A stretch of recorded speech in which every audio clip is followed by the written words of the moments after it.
Hello everyone, welcome back to our channel Minahil Nazia reaction.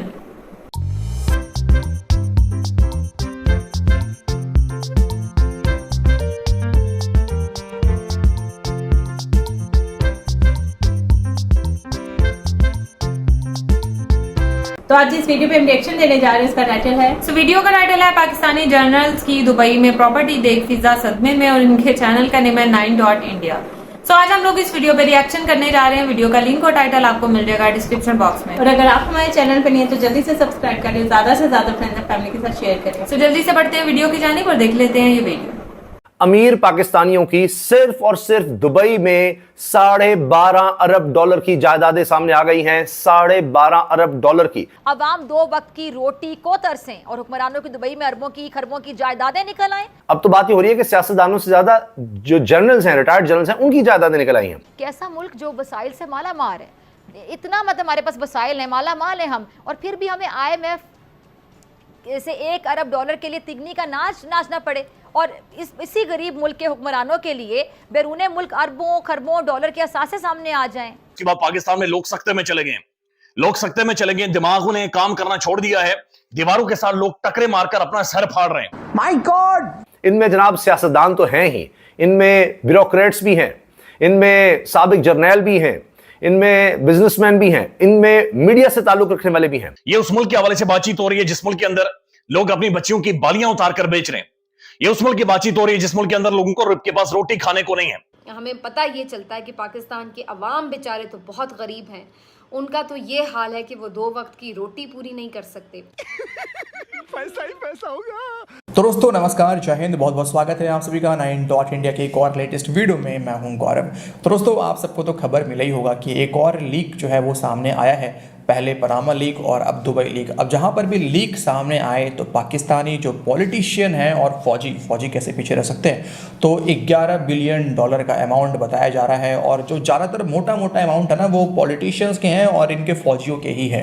अब ऐसे में एक तरफ पाकिस्तानी आवाम है जिनके पास जज्बा है, जज्बे वाली कौम है, और इसलिए वो घास और टिड्डे खा के भी अपना काम तो चला सकती है। लेकिन पाकिस्तानी पॉलिटिशियंस और फौजी जो है वो क्या कर रहे हैं वो तो मतलब सामने सबको पता है, ठीक है। इसमें बाजवा और बाजवा के बेटे का भी नाम शामिल है। अब आप देखना जिस दिन आसिम मुनीर रिटायर होगा ऐसा स्कैंडल सामने आएगा, और सबसे ज़्यादा जो किसी ने करप्शन करा होगा तो वो आसिम मुनीर ने करा होगा। मैं देख रहा था अपने एक पड़ोसी मित्र अली नासिर भाई का प्रोग्राम, और वो कह रहे थे कि जी इंडियंस खुश ना हो, इंडियंस तो इसमें नंबर 1 पे हैं। और अगर धर्मेंद्र गौरव तुम्हें जरूरत है तो ये चला के दिखा दो, क्योंकि अब तो तुम्हारे भी पकड़े गए हैं वहां पे। अली नासिर भाई जो है वो वही हैं जिन्होंने हमारे खोल न्यूज़ के नुमाइंदे हरास नवाब को डीजल का पकौड़ा खिला दिया था। अब ऐसे में मैं अली नासिर भाई को बोलना चाहूँगा कि अली भाई देखो, ऐसा है कि आप अपना साइज़ देखो, अब हमारा साइज़ देखो। आप कहाँ 22-25 करोड़, हम कहाँ 140 करोड़ से ज़्यादा। अब ऐसे में 7 गुना का फ़र्क है। फिर भी आपके हिसाब से हमारा आई थिंक आप बता रहे थे कि $17 बिलियन शायद है कुछ, ठीक है। आपका $11 बिलियन, हमारा $17 बिलियन, ठीक है। और जो भी होगा उसमें ना वो ज़्यादातर जो है वो बॉलीवुड वाले होंगे, बिजनेसमैन होंगे, फौजी कोई नहीं होंगे भाई। फौजी जो है उसमें कोई नहीं होंगे। साथ ही साथ ऐसे पॉलिटिशियंस का नाम अगर आया भी होगा और वो सामने आ जाता है, और ख़ास करके नामांकन के समय अगर इन्होंने अपना एसेट को डिक्लेयर नहीं किया होगा ना, तो बाकी तो आप जानते ही हैं। तो प्लीज़ हमसे कंपेयर ना करें आप इन चीज़ों में। आपसे भाई ज़्यादा करप्शन जो है, करप्शन यहाँ भी है, ऐसा नहीं है कि नहीं है, लेकिन आपसे तो थोड़ा कम ही है। तो आइए बढ़ते हैं वीडियो में आगे दोस्तों। लेकिन पाकिस्तान की अशराफिया वो अल्हम्दुलिल्लाह अल्लाह के फजलो करम से बहुत अमीर है। याद कीजिए कि IMF से $1 बिलियन लेने के लिए, सिर्फ $1 बिलियन लेने के लिए नाक से लकीरें निकाली जाती हैं। एक दफा फिर जरदारी खानदान और उसके साथ शरीफ खानदान, उनका भी पता चल रहा है। और तो और हमारे वजीर दाखिला जनाब मोहसिन नकवी, उनकी अहलिया की जायदादों का पता लग गया है। और इसके साथ साथ शर्जील इनाम मेमन साहब पाकिस्तान पीपल्स पार्टी के, और दीगर बहुत से नाम सामने आ रहे हैं। लेकिन इसमें बड़ा सवाल यह है, अब जो सबसे अहम सवाल है कि एक चीज तो यह आ गई कि अरबों डॉलर की, $12.5 अरब की जायदादें सिर्फ दुबई में। इसके अलावा कहां कहां हैं जायदादें इन लोगों की? ये तो सिर्फ दुबई की बात हो रही है। यूरोप में कितनी दौलत है इनके पास, कितनी जायदादें हैं, कितने असासे हैं, बरतानिया में कितने हैं, अमेरिका में कितने हैं, ऑस्ट्रेलिया में और मिडिल ईस्ट में, सऊदी अरब में कितने हैं, कुवैत में, कतर में कितने हैं, सेंट्रल एशियन स्टेट्स में क्या कुछ है, नहीं भी पता चल रहा, कभी सामने आएगा। और बहुत से ममालिक हैं जनाब यूरोप में, इटली, फ्रांस, जर्मनी, स्पेन, पता नहीं कहां कहां क्या क्या कुछ है।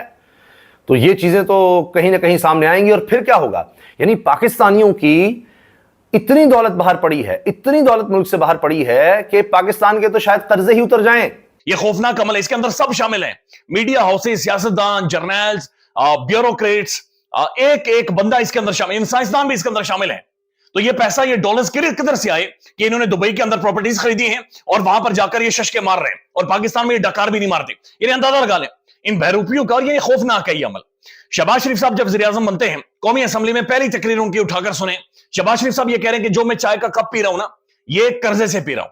मैं जो पाकिस्तान के अंदर रोटी खा रहा हूं, चड्डी बनियान जो भी खरीद रहा हूं, ये बुनियादी तौर पर मैं कर्जे से खरीद रहा हूं। यानी मुल्क बर्बाद होकर रह गया, मुल्क कोलैप्स कर गया, मुल्क के अंदर तबाही निकल गई, लेकिन जो प्रॉपर्टीज निकल रही हैं ये सब सिर्फ इन सब की निकल रही हैं। आप सोचिएगा, 100 अरब डॉलर के लगभग हैं कुल कर्जे, इसके आगे पीछे हैं। तो सिर्फ दुबई में 12.5 अरब डॉलर तो पाकिस्तानियों का पड़ा हुआ है। यानी 25 करोड़ आवाम है और उसमें से 17,000 लोग ऐसे हैं कि पाकिस्तान में उनके लिए जगह कम पड़ गई हैं कि क्या क्या खरीदें। छोड़े जी, यहां क्यों खरीदना है, यहां फिर ऐसी कोई सवाल होगा या होगा, बाहर जाएं, इतनी दौलत है कि यहां तो कोई चीज ही नहीं, इतना पैसा। और आप देखिए कि जो नाम सामने आए हैं हैरानकुन है, और जवाब ये दिया जा रहा है कि जी देखिए इसमें तो कोई जुर्म नहीं है अगर वहां जायदादें खरीदी हैं, लेकिन जनाब अगर यहां डिक्लेयर नहीं की, अगर आपने नहीं बताया कि जनाब हमारी आमदन इतनी है और मैंने इसमें से इतनी रकम बचाकर, इतनी दौलत बचाकर, इतने अरबों डॉलर बचाकर हमने बाहर जनाब जायदादें बना ली हैं, तो फिर तो जुर्म है। लेकिन इसका पीछा कौन करेगा, क्योंकि जो हुकूमत में है उनकी तो अपनी जायदादें निकल आई हैं, शरीफ खानदान की भी, जरदारी साहब की भी, उनके खानदान की भी, दीगर लोगों की भी, जो ब्यूरोक्रेसी में हैं, जो हुकूमत में हैं, सियासतदान हैं। लेकिन वो जायदादें शामिल नहीं हैं जो कंपनियों के नामों पे खरीदी गई हैं और जो कमर्शियल इलाकों में मौजूद हैं। ये ज़्यादातर रेजिडेंशियल जायदादें हैं और शख्सियात ने अपने नामों के ऊपर ख़रीदी हुई हैं। 58 ममालिक के 74 मीडिया आउटलेट्स के नामा निगारों के साथ 6 महीने की तहकीकात के बाद इस मंसूबे को अंजाम दिया गया। इसमें बहुत सारे सज़ा याफ्ता मुजरिमों, मफरूर मुल्ज़िमान और सियासी शख्सियात को बेनकाब किया गया है। पाकिस्तान 1 अरब डॉलर के लिए IMF के तरले करता है, मिन्नत करता है, और पाकिस्तानियों ने सिर्फ शख्सियात के नाम के ऊपर रेजिडेंशियल एरियाज़ के अंदर कमर्शियल प्रॉपर्टीज़ आप निकाल दें अभी, और जो कंपनीज़ के नाम के ऊपर प्रॉपर्टीज़ ली हैं वो भी आप अभी निकाल दें, उनको शामिल करें तो शायद ये दुगना भी हो सकता है। लेकिन जो शख्सियात ने अपनी फैमिली के नाम के ऊपर जो प्रॉपर्टीज़ ली हैं वो लगभग 11 अरब अमरीकी डॉलर्स की हैं, और 17,000 पाकिस्तानियों ने दुबई में 23,000 जायदादें खरीदी हैं। ये एक गरीब मुल्क है, लेकिन ना जाने ये कैसा गरीब मुल्क है कि इसमें सिर्फ अवाम ही गरीब हैं, और जो इसके ख्वास हैं, जो इसके अशराफियाँ हैं, उनके पास बेबहा दौलत है, इस कदर बेशुमार दौलत है कि जिसका कोई शुमार ही नहीं है। और फिर मज़े की बात क्या है, मज़े की बात ये है कि यही अशराफिया जब पाकिस्तान के गरीब अवाम, जिनके तन पर कपड़े पूरे नहीं होते, जिनके मुंह में साफ़ पानी का कतरा नहीं जाता, जिनके पास पेट्रोल डलवाने के पैसे नहीं होते, जिनके पास 2 वक्त की रोटी के पैसे नहीं होते, जिनके पास बच्चों की फ़ीस अदा करने के पैसे नहीं हैं, जिसकी वजह से 2.5 करोड़ बच्चा आपका स्कूलों से बाहर है, जिसके पास सेहत की सहूलियात नहीं है, और इस किस्म की बेचारी अवाम के सामने जब ये वोट मांगने जाते हैं तो फिर वहाँ जाकर ये क्या कहते हैं कि हमें आपके दर्द का एहसास है, हम आपके मसीहा हैं, हम आपके मसाइल का हल करेंगे। ये था आज का वीडियो जी, और मज़ा तब आने वाला है। अभी तो फ़िलहाल देखो, हो सकता है कि आसिम मुनीर को एक्सटेंशन मिल जाए, एक्सटेंशन के बाद अभी और काम करने हैं आसिम मुनीर को, क्योंकि SIFC बना है, अभी खेती करना है, तो अभी बहुत पैसे बनाने हैं रिटायर्ड पाक फ़ौजी को, मतलब आसिम मुनीर को, और उसके बाद मज़ा आएगा जब ये रिटायर्ड होकर चला जाएगा। तो यही पाकिस्तानी मीडिया जो आज तारीफ़ें कर रहा है आसिम मुनीर की, आप देखना कैसे यूटर्न मारते हैं ये लोग। तो आज के इस वीडियो में इतना ही, मिलते हैं आपसे अगले वीडियो में, अपना ख्याल रखें, जय हिंद। तो वीडियो हम लोगों ने वॉच की, और ये वाकई हकीकत है, जितनी भी पूरी वीडियो में जो भी बातें थी सबसे मैं एग्री करती हूँ 100% कि वाकई अवाम जो है ना, एक ये औरत जो एक बात करी थी, मैं इनसे भी 100% एग्री करती हूँ कि अवाम पाकिस्तान में गुर्बत, इतनी गुर्बत है, लेकिन कहाँ नजर आती है, सिर्फ अवाम में। जो अशराफिया है या जो गवर्नमेंट है वो तो मतलब अयाशी कर रही है, वो उनके बाहर जो है जायदादें निकल के सामने आ रही हैं, सासें निकल के सामने आ रही हैं, और मुझे ये समझ नहीं आती कि जब तक ये हुकूमत में रहते हैं या जब तक ये किसी वो कहते हैं ना ऑथेंटिक अदारे में रहते हैं, तब तक इनके असासे निकल के सामने नहीं आते। लेकिन वही बात जो इन्होंने भी बोला कि जितने भी रिटायर्ड हैं उनके भी असासे जो है ना वो निकल के सामने आ रहे हैं। तो जब ये रिटायर्ड हो जाते हैं या जब ये छोड़ देते हैं जब इनके, तभी क्यों सारी चीजें सामने आ रही होती हैं। तब तक जो इन्होंने पूरा कंट्रोल किया होता है, जब तक ये ऑन द जॉब होते हैं कि भाई ये चीजें सामने नहीं आनी चाहिए, तब तक जो है वो सब इनके अंडर कंट्रोल होते हैं। लेकिन जैसे ही ये रिटायर हो जाते हैं फिर सारे इनके असासे बाहर निकल के सामने आ जाते हैं कि इतने अरब की है तो इतने अरब की हुआ है। अब जो मतलब देखो पाकिस्तान को पूरी दुनिया के सामने जो है ना वो शर्मिंदगी हो रही है कि बार बार IMF के सामने भीख मांगनी पड़ रही है एक टाइप की, और जहां भी जाते हैं मतलब ये मशहूर हो गए हुए हैं। अब तो किसी भी मुल्क दौरे के लिए जाते हैं ना तो इतनी मीम्स आती हैं सामने कि देखना इनके हाथ में कटोरा था या नहीं, या ये वो इस तरह कितनी मीम्स इनकी आती हैं। या वापस जाते वक्त इनकी जेबें चेक कर लेना, कुछ साथ ना ले जाए, मतलब कितनी शर्मिंदगी की बात है। और ज्यादातर जो है इस टाइप की जो वीडियोज है इंडिया में बनती हैं या और दूसरे मुल्कों में भी, सबकी मैं बात करूंगी, सिर्फ इंडिया की क्यों, सब दुनिया में जो है ना एक टाइप की शर्मिंदगी का सामना करना पड़ता है। तो अगर आपको जो है आपके पास अगर इतने भी, लेकिन फिर वही बात कि वो हमारे हैं ना, हम क्यों मुल्क के लिए दें। मुल्क के लिए अगर इतनी आपके दिल में अगर वो हो कि भाई मुल्क के लिए हमने कुछ करना है, तो फिर अपना या मुल्क का फिर वो चीज वो क्या उसको कहते हैं वो बैलेंस जो है ना वो हो जाती है। लेकिन जब आपको ये हो कि भाई ये तो कोई और है, ये मुल्क के लोग हैं, मरे जाए बाहर में जाए, मुझे इससे क्या, मेरे तो यहाँ पर असासे भरे हुए ना, मैंने तो अपने बच्चों का फ्यूचर सिक्योर किया हुआ है ना।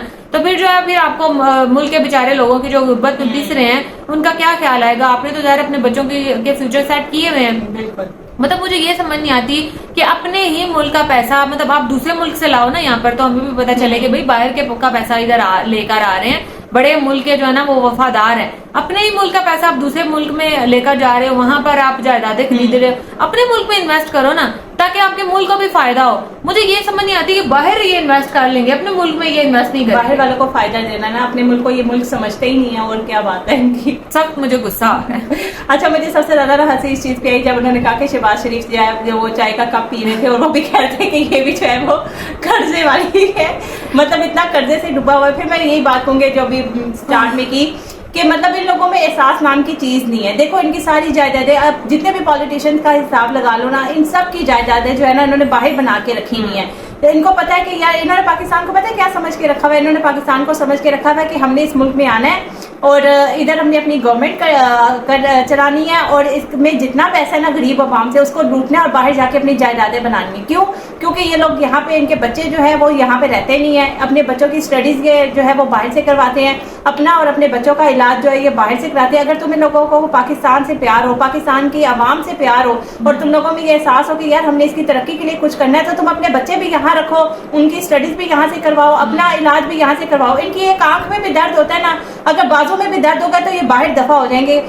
मुझे अब इतना गुस्सा आ रहा है, जैसे आपको आ रहा है कि बंदा क्या गंदी लैंग्वेज यूज करे, वो भी यहाँ नहीं कराएंगे क्योंकि इनको पता है कि यहाँ के अस्पताल इस काबिल नहीं है। तुम लोगों ने अस्पतालों के यहाँ पे छोड़ा ही नहीं है यार, इस काबिल करो ना, तुम लोगों ने करना है ना, तुम लोगों ने करना है क्योंकि इनमें एहसास ही नहीं है। इन बस ये चीज क्या है कि यार हमने पाकिस्तान में आना, किसी तरीके से हमें यहाँ पे गवर्नमेंट मिल जाए और हम यहाँ के अवाम का पैसा लूट के बाहर जाके अपनी जायदादें बनाए। तो इन लोगों से, बेहिस्से लोगों से जो है वो उम्मीद क्या लगानी कि ये पाकिस्तान की तरक्की के लिए कुछ करेंगे या अवाम के लिए कुछ करेंगे। इन्होंने बस पाकिस्तानी अवाम का पैसा लूटना है, इतने भारी भारी टैक्स लगा के। अब मैं कल क्या न्यूज देख रही थी, कल मैं न्यूज देख रही थी कि जिसका 5 मरले के घर है ना उसके ऊपर ये कचरा उठाने का, उसके ऊपर 300 रुपये उसका टैक्स देना पड़ेगा, और जिसके 10 मरले का घर है उसको 500 रुपये टैक्स लगाना, उसके ऊपर लगा दिया इन लोगों ने। कल की ये न्यूज आई है, जैसा कचरा उठाने को 5 मरले वाले घर को 300 रुपये टैक्स है और 10 मरले वाले घर को इसी तरह, जिस तरह आपका घर की मतलब कनाल या जिस तरह बढ़ता जाएगा उस तरह आपका टैक्स जो है वो बढ़ता जाएगा। ये अब इन्होंने अब टैक्स लगा दिया। टैक्स तो पहले भी था ना, घर टैक्स होता है घर का। हाँ, लेकिन अब कचरे का अलग से, हाँ कचरे का स्पेशल कचरे का जो है वो इन लोगों ने जो है वो टैक्स लगा दिया और घर के साइज के ऊपर। तो मतलब ये सिर्फ आवाम से पैसा कमाने का तरीका है कि किसी तरीके, यार अब सोलर एनर्जी जो है वो सूरज की रोशनी है, हाँ। उसके ऊपर भी मनूसा तुम लोगों ने जो है वो टैक्स लगा के रख दिया है। जो अल्लाह की तरफ से कुदरत की रोशनी आ रही है ये भी उन लोगों से बर्दाश्त नहीं हो रही। तो इनसे किस चीज की तवक्को करना है, तो इंतहाई फजूल है। जायदादें बनाई चाहे, मैं ये कहती हूँ कि यार इनके खानदानों में भी लोग मरते होंगे, इनके अजीजों मरते होंगे, ये क्या देखते हैं उनको जब दफनाने जाते हैं कि उनकी जो कफन है उसके अंदर कितनी की जेबें लगी है, हाँ। जिसके अंदर ये जो पैसा या खजाना या ज्वेलरी वगैरह जो भाग के लेके जाते हैं, सिर्फ एक कफन होता है और कुछ भी नहीं होता है। उनकी जानों को कीड़ा मकोड़ों ने खाना और कुछ भी नहीं होना। इतनी जायदादें बना के, इतनी आवाम से गालियां बदुआएं लेके इन लोगों ने करना क्या है? तो मैं तो क्या बोलूँ इससे ज्यादा। सो ये था हमारा रिएक्शन। होप सबको अच्छा लगा होगा। अगर अच्छा लगा है तो वीडियो को लाइक कर दें और चैनल को भी सब्सक्राइब कर दें जो लोग जाना पढ़ने हैं। तो मिलेंगे आपसे नेक्स्ट रिएक्शन वीडियो के साथ। तब तक हमें दें इजाजत। अल्लाह हाफिज।